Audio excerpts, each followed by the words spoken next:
నమస్కారం అండి. SB news 9550కి స్వాగతం సుస్వాగతం. ఏ రోజు వార్త ఆ రోజు మనకు అప్డేట్ కావాలంటే ఎస్బీ న్యూస్ 9550 ఛానల్ను మీరు సబ్స్క్రైబ్ చేసుకుంటే ప్రతిరోజు వార్త మీకు అప్డేట్గా ఉంటుంది. ఈ పొలము అత్యధికంగా విలువలో ఉంది. నేను ఆర్డీఓ దగ్గర కూడా కన్వెన్షన్ కూడా చేసి పెట్టుకున్నాము. ఇది సుమారు సెంటు 10 లక్షలు పోతాయి. అట్లాంటిది మా అందరి రైతులను పిలిచి ఎంఆర్ఓ గారు చెప్పడంతో నేను కూడా దీంట్లో 2 సెంట్లు వదులుకున్నా.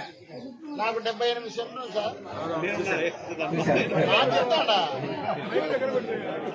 78 సెంట్లు ఉంది. 78 సెంట్లు 2 తీసేసి ఎంఆర్ఓ 76 సెంట్లు చేసేసిన 76 సెంట్లు పాస్బుక్ 20 లక్షలు పోయింది.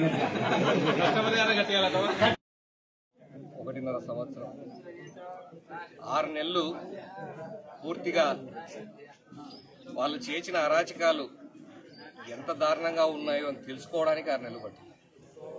అంటే లెక్కలేనని పాపాలు ఇవన్నీ సరిదిద్ది గాడిన పెట్టి అక్కడి నుంచి సంక్షేమంతో పాటు ఏవైతే హామీలు ఇచ్చున్నారో వాటి దిశగా చెప్పనేటివి కూడా చాలా కార్యక్రమం చేస్తున్నారు.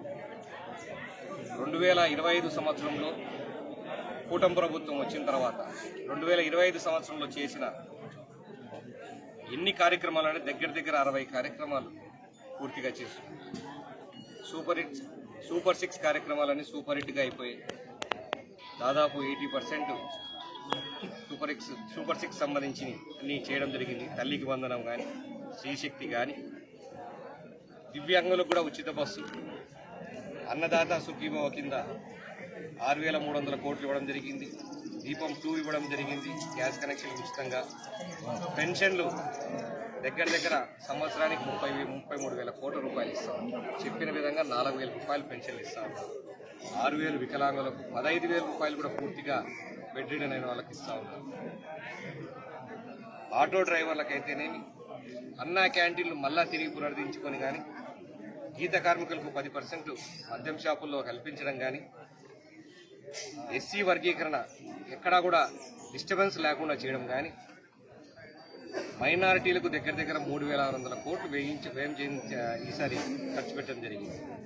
పాస్టర్లకు, ఇమాములకు, పురోహితులకు అందరికి కూడా వారికి చెప్పిన మాట చెప్పినట్టు ప్రకారంగా పురోహితులకు 15,000, ఇమాములకు 10,000 రూపాయలు అందరికి కూడా ఇవ్వడం జరిగింది.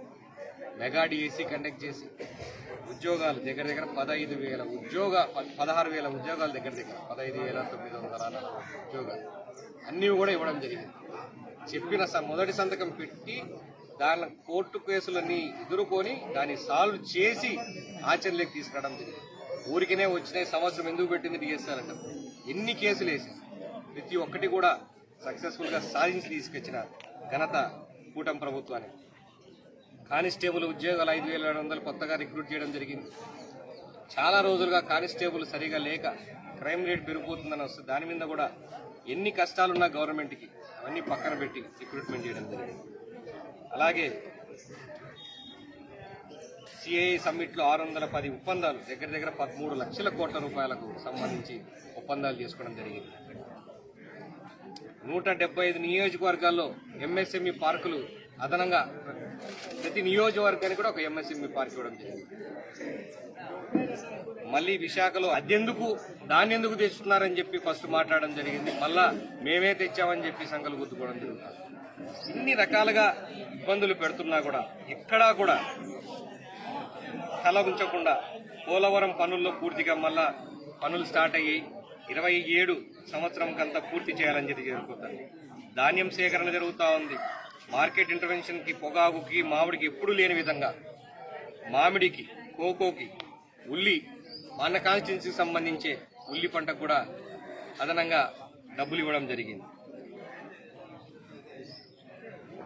పథకంలో సన్న బియ్యం పెట్టి ఎప్పుడూ లేని విధంగా పిల్లలు భోజనం బాగుంది మేము బడికి పోవాలని చెప్పుకునే పరిస్థితి.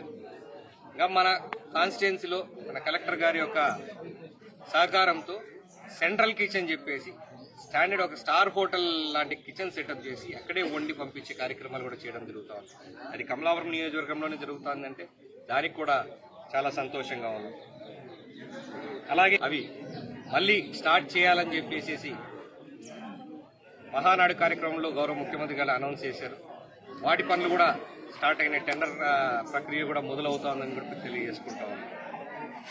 కొప్పర్తికి సంబంధించి 2,300 కోట్లు డబ్బులు వస్తే దాని కూడా టెండర్స్ అయిపోయినాయి, పూర్తి చేయడం జరుగుతూ ఉంది. అలాగే కమలాపురం ఆర్ఓబి పనులు కూడా టెండర్లు పూర్తి అయిపోయినాయి, అవి పనులు కూడా స్టార్ట్ జరుగుతూ ఉంది. సరఫరాయ సాగర్ మొన్న ఏదైతే రైతు భరోసా కింద ఏదైతే అన్నదాత సుఖీభవ కార్యక్రమానికి ముఖ్యమంత్రి గారు వచ్చినప్పుడు సరఫరాయ సాగర్ పనులు పెండింగ్ ఉన్నాయి కూడా పూర్తి చేపించి కాలువలతో నీరు అందిస్తామని చెప్పి కూడా చెప్పడం జరిగింది. ఇవన్నీ సంవత్సర కాలంలో చేసినాం.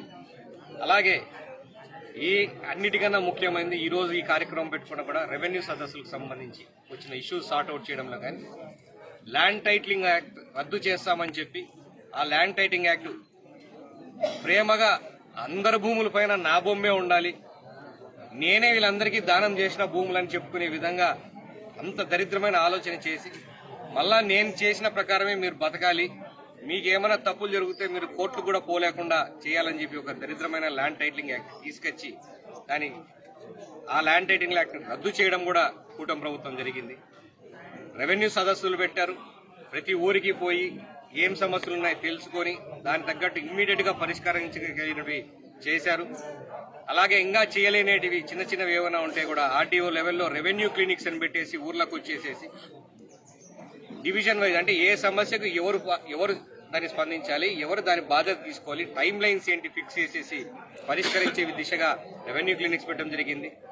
రాజముద్రతో కూడిన పాస్బుక్లు డిస్ట్రిబ్యూట్ జరిగింది. 22A లిస్టులో నుంచి కూడా భూములు తొలగించారు. అలాగే నిన్నటి రోజున రెవెన్యూ మంత్రి గారు అనౌన్స్ చేసినట్లుగా మిలిటరీ వాళ్ళ పట్టాలు కానీ స్వాతంత్ర సమరుల పట్టాలు కానీ వాళ్ళందరూ కూడా 22A లిస్ట్ నుంచి కూడా తొలగించడం జరిగింది. ఇంకా మిగతా ఫ్రీ హోల్డ్ కూడా తొందరలో డెసిషన్ తీసుకుంటారు, అది కూడా జీవో తొందరలో రిలీజ్ అవుతుందని చెప్పి కూడా తెలియజేసుకుంటా ఉన్నాం.